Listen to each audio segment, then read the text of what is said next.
Hello and welcome to ZTN News Blitz. I'm Owen Kaura and these are the top stories. Zimbabwe left with a day's supply of blood. We'll tell you about President Mnangagwa's busman holiday. Harare operates with 6 ambulances only. And in sport, Warriors not underestimating Malawi. But first, President Emmerson Mnangagwa began his annual leave yesterday. His deputy, Vice President Constantino Chiwenga, will be the acting president. Ordinarily, the president would have gone on vacation in December, but this time around he deferred it to mid-January and will return to office on February 5. Deputy Chief Secretary in charge of Presidential Communications, George Charamba, said the president will, however, be carrying out some of his duties while on leave. Well, yes, the president is started his leave yesterday, but I describe it as a busman's holiday. Essentially, it means you're still doing the same functions, but only from a different setting or workstation. 2022 is a critical year for us in the double sense of the economic trajectory of the country as well as the electoral calendar. You are aware that in his message to the nation commemorating the start of a new year, His Excellency the President actually indicated we are moving from recovery to growth. What that means essentially is that all hands must be on the deck. And because of that, and by virtue of the fact that we are the lead office and is the leader of our nation, he decided to demonstrate that seriousness of purpose and application by deferring his own annual leave beyond December to early January. Now, Mr. Charamba added that 2022 is a busy year for the president. I said it's a very, very critical year because there is lots of activity areas which we have identified as government by way of the economy, by way of infrastructure, by way of agriculture, and thank God the heavens have now started opening, albeit belatedly, but I'm sure we should be able to do much from the rains that are now upon us. But also critically, a very important year in the sense that we are just a year away from our general elections.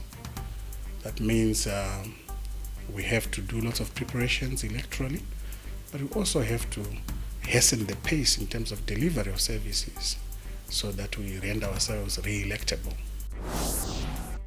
Now, as the leading European investor in the country with companies such as Bata, Nestle and Lafarge employing thousands of people, Switzerland is set to increase its investment in Zimbabwe. This was said by the Swiss ambassador to Zimbabwe, Nicolena Yaga, after a meeting with acting President Constantino Chiwenga in Harare today. Investment. Switzerland is the biggest European investor in Zimbabwe. We assessed our current investments, but also looked into it how we can better the business environment and the investment policy for both of our countries, because we would also like to see Zimbabwean companies to make full use of Switzerland as a place for business in accessing Europe. He added that one of the key talking points was on availing quality and affordable medicine to Zimbabweans. Switzerland has a lot of pharmaceutical companies, and we discussed how quality medicine can be directly accessed by Zimbabwe from Switzerland. Now, Zimbabwe is left with only a day's supply of blood group O. This type is critical in emergency transfusions such as accidents. National Blood Services Zimbabwe Chief Executive Lucy Marowa says deferring of school opening has also affected the blood bank, as students are the major blood donors. Unfortunately, not much improvement. We are still hovering at about a day's supply at any given time. What we have decided to do now is to go into targeted collection. We've done it before where we use Eldon cards and we screen out and focus on collecting those who are particularly blood group or the other blood groups. Either we lengthen the period between collections or we can collect in a dry pack. That's what we are trying to do, just to boost the stock. We've also adjusted the period between donations. And still on health issues, Zimbabwe's capital Harare is operating with 6 ambulances only. The city has 1.5 million residents. Now, findings from the Traffic Safety Council's Road Safety Performance Review show that the public to private sector ambulance ratio has been reversed over the past 2 decades. This means fewer ambulances are now available in the public sector. ZTN spoke to lead consultant Dr. George Vera at the report findings presentation. Public number of ambulances is down. That needs to be done up. But what is happening is the private ambulances are idle. They've got lots of them, and most of them they're actually idle when you've got casualties. We've got to find some way of coordinating the system and see that at least the private guys are in it for the money, that they get paid if they convey an injured person after a road traffic accident to hospital. Harare City Council acting spokesperson Innocent Ruende attributed this to a mismatch between revenue collections and demand. I was saying there's a mismatch between what we get and what we are supposed to do. Our output is what is expected of us. Like we charge our bills in dollars, but we are expected to buy ambulances in US dollars. So there's that mismatch. So it's very difficult for us to capacitate our activities. And still in the capital city, heaps of uncollected garbage continue to pile up at one of Zimbabwe's biggest fresh produce markets, Mbaremsika. The incessant rains being experienced in Harare are worsening the situation. For the traders, it remains business as usual despite the imminent threat to their health and that of their customers. Residents from nearby Shawasha and Matapi hostels also contend with the heavy stench emanating from the dump site at the market. Children casually roam around the dump site oblivious to the risk it poses. The dump site is a haven for the healthiest of filth-feeding green bottle flies, locally known as green bombers, a ticking health time bomb. While it ticks, traders at the market feel cheated by the local authority. They say despite religiously paying their bills to the council, city fathers are not playing ball. The garbage has been left to gather for years on end. Saka izvo tinekutya kwakanyanyisa because kwatiri pachinhu tikati health time because diseases akaita sana typhoid cholera ndipo paatori they are fatal, anokwanisa kungoputika anytime. And madisease munoza cholera is very dangerous. And mafatalities anozonga kubuda kuburikidza nenyaya yehutsanana nehygiene yekuti someone anofana achiita se achizviita. Yes, people are paying for that refuse to be collected, but at the same time we don't know what is happening with our local authority. Why are they not collecting that garbage on time? They should be collecting that garbage on a timeously basis. Now, Mbaremsika Fresh Produce Market is one of the country's major trading markets for vegetables and fruit, acting as a distribution center for agricultural produce for Harare and beyond. ZTN spoke to Harare City Council acting spokesperson Innocent Ruende on the situation at Mbaremsika. Council position is that it collects the waste for the skip bins daily using skip trucks and deploys tipper trucks and front-end loader to assist now and again. However, the recurrence rate is high, and as such, Council is capacitating and also making progress towards a partnership for possible composting plant. We are also capacitating our amenities division to ensure that we improve on waste collection. We are expecting the delivery of 10 refuse compactors in the first quarter of this year and also 5 skip trucks. Now moving on, 51 judges have received information communication technology training in Harare. The training is in line with the introduction of the electronic case management system, which was launched recently. The technology allows the judicial system to operate electronically as Zimbabwe moves to keep abreast with the latest global trends. Information Communication Technology, Postal and Courier Services Minister Jenfen Muswere spoke to ZTN. The reason why we are here today is for human capital development in a digital economy. As you are aware that last week we had the privilege of launching the integrated electronic case management system, which will be utilized by the judiciary. And this system will certainly be linked to the Ministry of Home Affairs, ICT system, the NPA, and also the prisons offices. As we've developed a national technical ICT enterprise architecture, which will ensure that there will be an electronic docket system. Now, in our crime watch, a Harare woman is on the run after she allegedly kidnapped a 13-year-old girl and set her husband to rape a minor. The woman known as Madzimai Tabeth allegedly met the complainant, who was on her way to a tuck shop, and allegedly grabbed her before locking her inside a bedroom where her husband, Tatenda Chibande, was. Chibande allegedly raped the minor several times before releasing her. The juvenile reported the matter to her mother, who took her to St. Mary's police station, where a formal police report was made, leading to Chibande's arrest for rape. His wife is still at large. Harare Provincial Police spokesperson Inspector Tendai Mwanza confirmed the incident to ZTN News. Rape is a very serious crime, and it is something that we are fighting every day as Zimbabwe Public Police.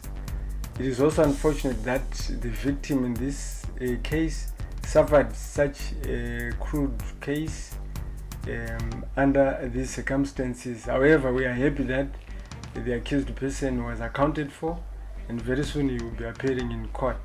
However, it should be noted that the woman who actually grabbed and forced the victim into the accused's bedroom is also an accomplice, and we are sorting after her. Though we don't have more information with respect to her identity, we are making frantic efforts to make sure that we bring her to book. It is also our appeal as Zimbabwe Public Police to members of the public that they should always be wary of such individuals as they will be moving around in their communities to make sure that the girl child is protected.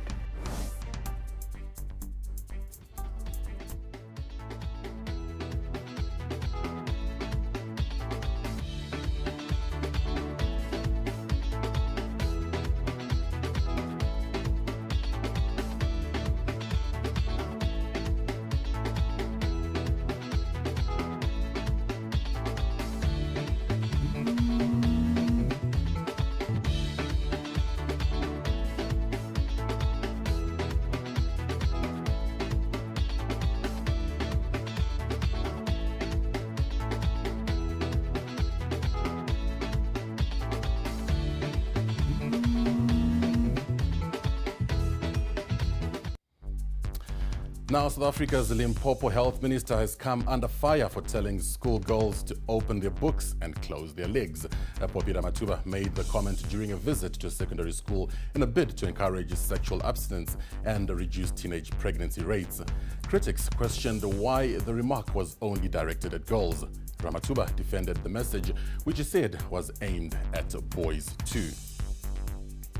And the police in northwest Nigeria say they have arrested 4 people for alleged cannibalism and selling human organs. The suspects were arrested after detectives found a corpse in an uncompleted building with some body parts missing. Police said investigations revealed that the alleged ringleader had on 2 occasions paid the other suspects $1,200 for the human parts.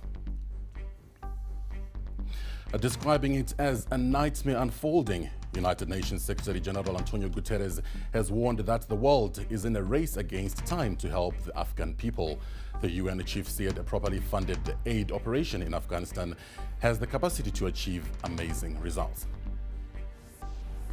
Freezing temperatures and frozen assets are a lethal combination for the people of Afghanistan. Rules and conditions that prevent money from being used to save lives and the economy must be suspended in this emergency situation. International funding should be allowed to pay the salaries of public sector workers and to help Afghan institutions deliver healthcare, education, and other vital services. Now up next is sports news.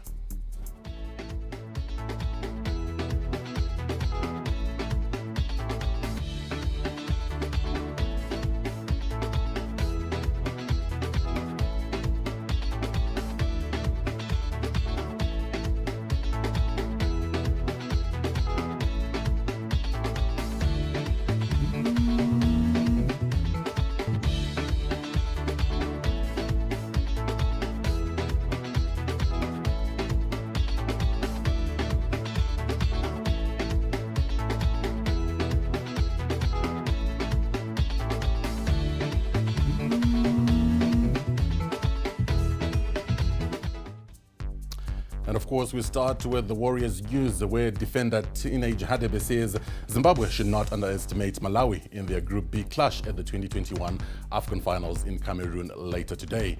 After defeat to Senegal in the first match, Zimbabwe go into a do-or-die clash with the Flames.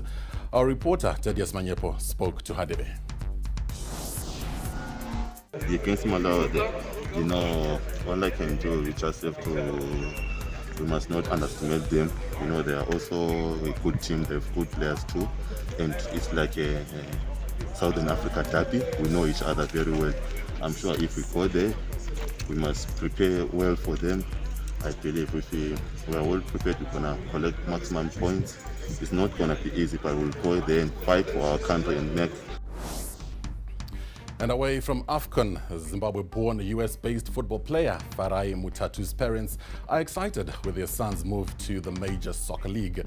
They called in from Chiredzi using Zoom for the very first time to announce their son's move. The heartwarming call went a little like this. I'm hoping he's going to continue working hard and be a star at LA Galaxy, which is a big club. So we are so happy. Even as a country, I'm sure you'll be able to represent this country very soon. So we are excited. Thank you very much for the time. Now, Mutatu has not seen his parents since 2014. He said he was surprised to learn that they could use Zoom. He later took to Twitter to express his excitement. Hey, what's up, LA Galaxy fans? This is Farai Mutatu. I'm so excited to have been drafted by this amazing club. It's a dream come true to be given the chance to play for you all. See you soon, and G's up. Hey. Now, the national senior women's field hockey team vice captain Jenna Palmer believes the team will be a roaring success at the Africa Cup of Nations that gets underway in Ghana next week. Zetiana caught up with the team at RG Mugabe International Airport just before they departed for Ghana earlier today. Preparations have gone very well. For Zimbabwe hockey, this has probably been the most prepared a team has been. We've been training now for over 2 years. Gold medal is the only medal we have in sight. We have set a target for ourselves that we will most definitely be finishing on the podium, but gold medal, we have it in sights this time. We are very ready. And just before we go, news just received from the courts. A 21-year-old man from Waterfalls in Harare appeared in court on Friday facing allegations of murder following an armed robbery on the 21st of October 2021. Now, Kodakwashe Kaminza, in the company of 3 others, was still at large.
Our sincere apologies for that loss of sound there.